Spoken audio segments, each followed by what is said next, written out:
Hi friends, എല്ലാവർക്കും നമസ്കാരം. എൻ്റെ യൂട്യൂബ് ചാനലായ വിഴിഞ്ഞം സീപോർട്ട് ജോബ് അപ്ഡേറ്റ് 2024 ഏവർക്കും സ്വാഗതം. ഞാനിന്ന് പറയാൻ ഉദ്ദേശിക്കുന്നതെന്ന് പറഞ്ഞാൽ നമുക്ക് ഇതുവരെയും ഇവിടെ വന്നിട്ടുള്ള ഷിപ്പുകളെക്കുറിച്ചും അല്ലാതെ തന്നെ ഇന്ന് ഇവിടെ ഒരു ഷിപ്പ് വന്നിട്ടുണ്ട്, ആ ഷിപ്പിനെ കുറിച്ചും പിന്നെ നമ്മുടെ അസാപ്പിൻ്റെ ചില വിവരങ്ങളും കൂടെയാണ് ഞാൻ നിങ്ങൾക്ക് തരാനായിട്ട് ഉദ്ദേശിക്കുന്നത്. അതുപോയിട്ട് നമ്മുടെ ഇവിടെ ഒരു ജോലി ഒഴിവ് തന്നിട്ടുണ്ടായിരുന്നു, നമ്മുടെ ഡ്രൈവറുടെ ജോലി ഒഴിവുകൾ, അതിനെക്കുറിച്ചുള്ള വിവരങ്ങളും കൂടെ ഞാൻ നിങ്ങൾക്ക് നൽകാം.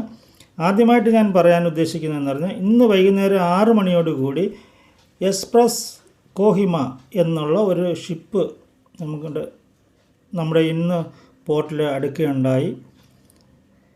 വിഴിഞ്ഞം പോർട്ടിൽ അടുത്തു. 19ാമത്തെ ഷിപ്പാണ് എക്സ്പ്രസ് കോഹിമ എന്നുള്ളത്. ഇതിൻ്റെ നീളം വന്ന് 168.03 നീളവും വീതി വന്ന് 27.2 മീറ്റർ വീതിയുമാണ് ഇതിലുള്ളത്.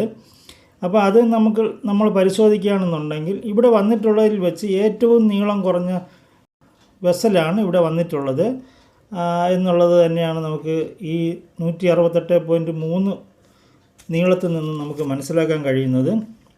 വിഴിഞ്ഞം പോർട്ടിൽ വന്ന ഷിപ്പുകളെ പരിശോധിക്കുമ്പോൾ ഇവിടെ എത്തിച്ചേർന്നിരിക്കുന്ന എക്സ്പ്രസ് കോഹിമ എന്നുള്ള വെസലും AS സിസിലിയ എന്നുള്ള വെസലും രണ്ടിനും നമ്മുടെ MSCയുടെ പേര് അതിനകത്ത് കാണുന്നില്ല. എനിക്ക് തോന്നുന്നു MSCയുടെ അല്ലായിരിക്കാം, അതുകൊണ്ടായിരിക്കാം MSCയുടെ പേര് അതിനകത്ത് ഇല്ലാത്തത്. അപ്പോൾ പേര് നമ്മുടെ MSCയുടെ ഷിപ്പ് അല്ലാത്ത 2 ആയിരിക്കണം ഇന്ന് ഇവിടെ എത്തിച്ചേർന്നിരിക്കുന്നത് എന്നുള്ള വിവരം കൂടെയാണ് ഞാൻ പറയാൻ ഉദ്ദേശിക്കുന്നത്. വിഴിഞ്ഞം ഇൻ്റർനാഷണൽ സീ പോർട്ടിൽ ഇതുവരെയും വന്നിട്ടുള്ള ഷിപ്പുകൾ എത്ര എണ്ണം എന്ന് നമുക്കൊന്ന് പരിശോധിക്കാം. ആദ്യമായി ഇവിടെ എത്തിച്ചേർന്നിരിക്കുന്നത് സെൻറ്റ് ഫെർണാണ്ടോ എന്നുള്ള ഷിപ്പാണ്. 300 മീറ്റർ നീളവും 48 മീറ്റർ വീതിയുമുള്ളതാണ് സെൻറ്റ് ഫെർണാണ്ടോ എന്ന ഷിപ്പിന്. രണ്ടാമത് മാരിനസൂർ, അതിനാണെങ്കിൽ 250 മീറ്റർ നീളവും 38 മീറ്റർ വീതിയുമാണുള്ളത്. നാവിയസ് ടെമ്പോയ്ക്ക് 261 മീറ്റർ നീളവും 32 മീറ്റർ വീതിയുമാണുള്ളത്. MS ഡെയിലേക്ക് 366 മീറ്റർ നീളവും 51 മീറ്റർ വീതിയുമാണുള്ളത്. MS ADU5 294 മീറ്റർ നീളവും 32 മീറ്റർ വീതിയുമാണുള്ളത്. MS ഓറിയോണിന് 366 മീറ്റർ നീളവും 51 മീറ്റർ വീതിയുമാണുള്ളത്. MSC കെയില, അതിന് 366 മീറ്റർ നീളവും 51 മീറ്റർ വീതിയുമാണുള്ളത്. MS സേബ് 7 299.97 മീറ്റർ നീളവും 40.3 മീറ്റർ വീതിയുമാണുള്ളത്. MSC ക്ലോഡ് ജെറാഡിറ്റ്, അതാണ് ഇവിടെ വന്നതിൽ വെച്ച് ഏറ്റവും വലിപ്പമുള്ള ഷിപ്പ്. 399 മീറ്റർ നീളവും 61 മീറ്റർ വീതിയുമാണുള്ളത്. അതായത് പിന്നീട് വന്നിരിക്കുന്നത് 10ാമത്തത് ഈവ, 366.05 മീറ്റർ നീളവും 51.24 മീറ്റർ വീതിയുമാണുള്ളത്. അത് കഴിഞ്ഞ് 11ാമത്തെ ഷിപ്പ് എന്ന് പറയുന്നത് തബിഷി, അത് 278 മീറ്റർ നീളവും 40 മീറ്റർ വീതിയുമാണുള്ളത്. 12ാമത്തത് എയറ, 203 മീറ്റർ നീളവും 26 മീറ്റർ വീതിയുമാണുള്ളത്.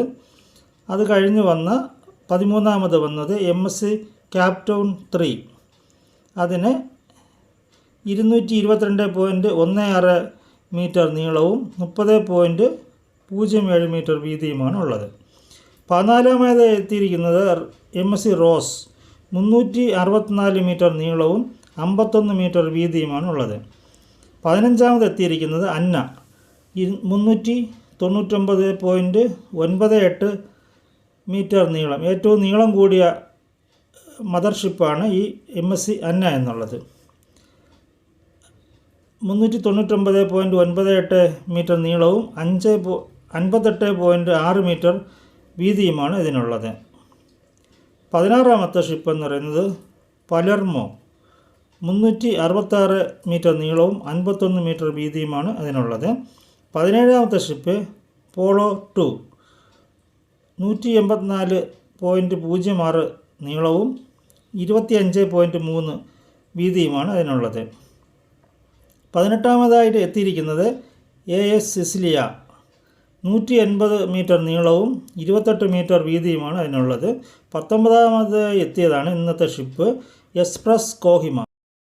ഇതിൻ്റെ നീളം 168.03 മീറ്റർ നീളവും 27.2 മീറ്റർ വീതിയുമാണുള്ളത്.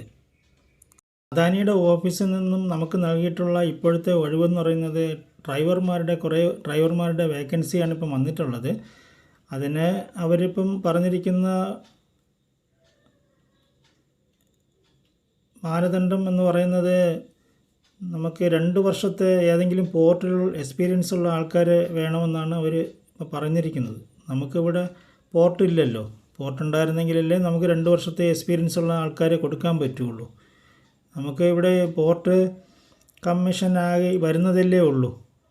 ആ സമയത്ത് നമുക്ക് ഇവിടുത്തെ പ്രദേശവാസികൾക്കും അല്ലാതെ നമ്മുടെ കേരളത്തിലുള്ള സാധാരണപ്പെട്ട ജനങ്ങൾക്കും ഒരു പോർട്ട് വരുന്നത് നോക്കിയിരിക്കുകയായിരുന്നു ഇത്രയും ദിവസം. ഒരു ജോലി കിട്ടുന്നതിന് വേണ്ടിയിട്ട് എത്രയോ ഉദ്യോഗാർത്ഥികൾ വെയിറ്റ് ചെയ്തിരിക്കുന്നു. എത്രയോ പേര് നമ്മുടെ ഇതിന് വേണ്ടിയിട്ട് എല്ലാം ശ്രമം നടത്തുന്നു. അങ്ങനെ വരുന്ന സാഹചര്യങ്ങളിലാണ് ഇപ്പോൾ 2 വർഷത്തെ പോർട്ട് എക്സ്പീരിയൻസ് ഉള്ളവരെയാണ് ഇപ്പം വിളിച്ചിരിക്കുന്നത്. ഇതിനിടയ്ക്ക് ഒരു കാര്യം പറയാനുള്ളത്, അസാപ്പ് വഴി 5 വർഷത്തെയും 1 ദിവസത്തെയും ലൈസൻസ് ഉള്ളവരെയും 5 വർഷത്തിന് മുകളിൽ എക്സ്പീരിയൻസ് ഉള്ളവരെയുമായിട്ടുള്ള കുറേ ഉദ്യോഗാർത്ഥികളുടെ അപേക്ഷകൾ സ്വീകരിച്ച് വച്ചിട്ടുണ്ടായിരുന്നു. അസാപ്പിൻ്റെ ഓഫീസിൻ്റെ കെട്ടിടങ്ങൾ പണിതീർത്തിട്ട് തന്നെ ഏകദേശം 1.5 വർഷത്തോളം ആകാൻ പോകുന്നു. ഇതുവരെയും പുതിയ കോഴ്സുകളൊന്നും അവിടെ ആരംഭിക്കാൻ കഴിഞ്ഞിട്ടില്ല. എനിക്ക് അതുമാത്രമല്ല ഇപ്പോൾ പറയാനുള്ളതെന്ന് പറഞ്ഞാൽ ഈ POT കോഴ്സ് ഒരെണ്ണം വരാനുണ്ട്. ആ സമയത്ത് ഇനിയിപ്പം ഇതുപോലെ അദാനിയുടെ ഓഫീസിൽ POTയുടെ ആൾക്കാർ വേക്കൻസി വരുമ്പോൾ ഇനി അതും ഇതുപോലെ അദാനി നേരിട്ട് ഏതെങ്കിലും പോർട്ടിലുള്ള ഉദ്യോഗാർത്ഥികളെ ഇവിടെ ജോലിക്ക് കയറ്റുമോ എന്നുള്ളതാണ് എനിക്കൊരു സംശയമായിരിക്കുന്നത്. കാരണം POT കോഴ്സ് എന്ന് പറഞ്ഞാൽ 1 വർഷത്തെ കോഴ്സാണ്. ഈ 1 വർഷത്തെ കോഴ്സ് നമുക്ക് പഠിച്ച് പൂർത്തിയാക്കി ഇവിടെ ഇറങ്ങിയാൽ മാത്രമേ നമ്മുടെ പോർട്ടിലത്തേക്ക് ജോലി ലഭിക്കുകയുള്ളൂ. അപ്പോൾ ഇതെങ്ങനെ നൽകാൻ പറ്റും? അത് കാരണം ഇതുപോലെയുള്ള വേക്കൻസികളായിരിക്കും അദാനി വീണ്ടും പ്രഖ്യാപിക്കുക എന്നുള്ളതാണ് എനിക്ക് തോന്നുന്നത്. എന്തായിരുന്നാലും ഇപ്പോൾ തന്നെ നമുക്ക് ഒരു 40ഓളം ട്രക്കുകൾ നേരത്തെ ഉണ്ടായിരുന്നു. അതിനുശേഷം വീണ്ടും ട്രക്കുകൾ അവിടെ വന്നിട്ടുണ്ട്. ഏകദേശം ഒരു 10-50ഓളം ട്രക്കുകൾ വരുമെന്നാണ് തോന്നുന്നത്. ഈ 50ഓളം ട്രക്കുകൾക്ക് നമുക്കിവിടെ അസാപ്പ് വഴി പഠിപ്പിച്ചിറങ്ങിയ ഡ്രൈവർമാരെന്ന് പറയുന്നത് 17 പേരെ ഉണ്ടായിരുന്നുള്ളൂ. ഈ 17 പേരിൽ ഈ പ്രൊവിഷൻ പീരീഡ് ആയതുകൊണ്ട് ഇവർക്ക് ശമ്പളം കുറച്ചാണ് നൽകുന്നത്. ഈ ശമ്പളം കുറച്ച് നൽകുന്നത് കാരണം ആ വീട്ടിലെ കുടുംബങ്ങൾ പോറ്റുന്ന പാവപ്പെട്ട യുവാക്കളാണ് അവിടെ ഉള്ളത്. കാരണം വിവാഹങ്ങളൊക്കെ കഴിഞ്ഞ ആൾക്കാരാണ്. ഈ ഹെവി ലൈസൻസ് എടുക്കണമെന്നുണ്ടെങ്കിൽ 25-40 വയസ്സിന് ഇടയ്ക്കുള്ളവരെയാണ് വിളിച്ചിട്ടുള്ളത്.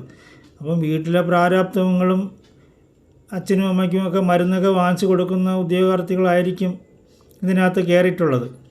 അതിനകത്ത് 2 ഉദ്യോഗാർത്ഥികൾ അതിൽ നിന്നും ഇറങ്ങിപ്പോയി. കാരണം ഇവരുടെ ഈ ശമ്പളം കൊണ്ട് അവർക്ക് തികയുന്നില്ല. അത് കാരണം അവർ ഈ ജോലി മതിയാക്കി. ഈ 3 മാസത്തെ പ്രൊവിഷൻ പീരീഡ് കഴിയുമ്പോൾ അവർക്ക് ശമ്പളം കൂട്ടി നൽകുമോ എന്നുള്ളത് സംശയത്തിലാണ്. എന്നാലും ഇപ്പോൾ പുതുതായിട്ട് എടുക്കുന്ന ഉദ്യോഗാർത്ഥികളുണ്ടല്ലോ, ഇപ്പോൾ 2 വർഷത്തെ ഏതെങ്കിലും പോർട്ടിൽ എക്സ്പീരിയൻസ് ഉള്ള ഉദ്യോഗാർത്ഥികളെ എടുക്കുമ്പോൾ അവർക്ക് നല്ല സാലറികൾ നൽകേണ്ടി വരില്ലേ? അപ്പോൾ അങ്ങനെ വരുമ്പോൾ ഇവർക്കും ഇപ്പോഴത്തെ ഉദ്യോഗാർത്ഥികളും 10 മണിക്കൂറോളം ജോലി ചെയ്യുന്നുണ്ട്. 10 മണിക്കൂറോളം ജോലി ചെയ്തിട്ടാണ് തുച്ഛമായ സാലറിയാണ് നൽകുന്നത്. എന്തായിരുന്നാലും അതുകൂടെ ഒന്ന് പരിശോധിക്കേണ്ടിയിരിക്കുന്നു. അതുപോയിട്ട് തന്നെ ഈ നമ്മുടെ അസാപ്പും അദാനിയുമായിട്ടുള്ള ഒരു ലിങ്ക്, അസാപ്പിൻ്റെ കോഴ്സുകളെ വീണ്ടും അത് പഠിപ്പിച്ചെടുക്കുന്നതിന് വേണ്ടിയിട്ട് എനിക്ക് പറയാനുള്ളത്, അസാപ്പിൻ്റെ CEO ഉൾപ്പെടെയുള്ള ഉദ്യോഗസ്ഥർ അദാനിയുമായിട്ട് ചർച്ച നടത്തി നമ്മുടെ കേരളത്തിലെ യുവാക്കൾക്ക് ജോലി നൽകുന്നതിനുള്ള സംരംഭം ഒന്നുകൂടി വിജയിപ്പിക്കുന്നതിന് വേണ്ടിയിട്ടുള്ള നടപടിയെടുക്കണം എന്നുള്ളതാണ് എനിക്ക് ഈ അവസരത്തിൽ പറയാനുള്ളത്.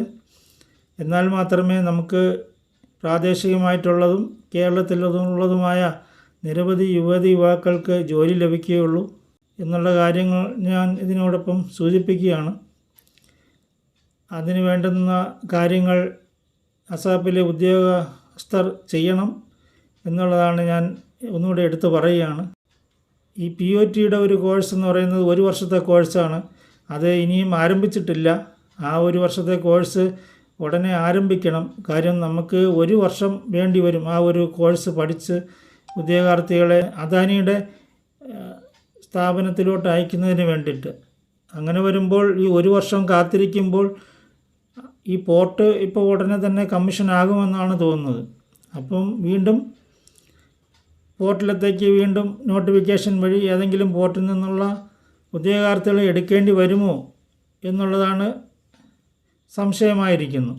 അപ്പോൾ വീണ്ടും നമ്മുടെ യുവതി യുവാക്കൾക്ക് ജോലി ലഭിക്കാത്ത സാഹചര്യങ്ങളിലോട്ട് വരുന്നത് സ്ഥിതിയിലോട്ട് എത്താതിരിക്കാൻ വേണ്ടിയിട്ട് അസാപ്പിലെ ഉദ്യോഗസ്ഥർ അതിന് വേണ്ടിയിട്ടുള്ള തലപ്പത്തുള്ള ഉദ്യോഗസ്ഥർ അതിന് വേണ്ടിയിട്ടുള്ള ശ്രമങ്ങൾ നടത്തണം എന്നാണ് എനിക്ക് പറയാനുള്ളത്.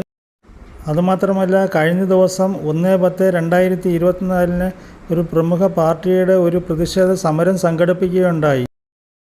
അതായത് ജോലി ലഭിക്കുന്നില്ല എന്നുള്ളതാണ് ഇതിലെ പ്രധാന കാരണം.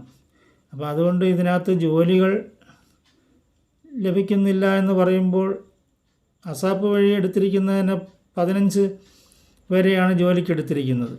അതിൽ തന്നെ 50ഓളം ട്രക്കുകൾ അവിടെയുണ്ട്. അപ്പോൾ ഈ ജോലികളൊക്കെ ആർക്കാണ് നൽകുന്നത്?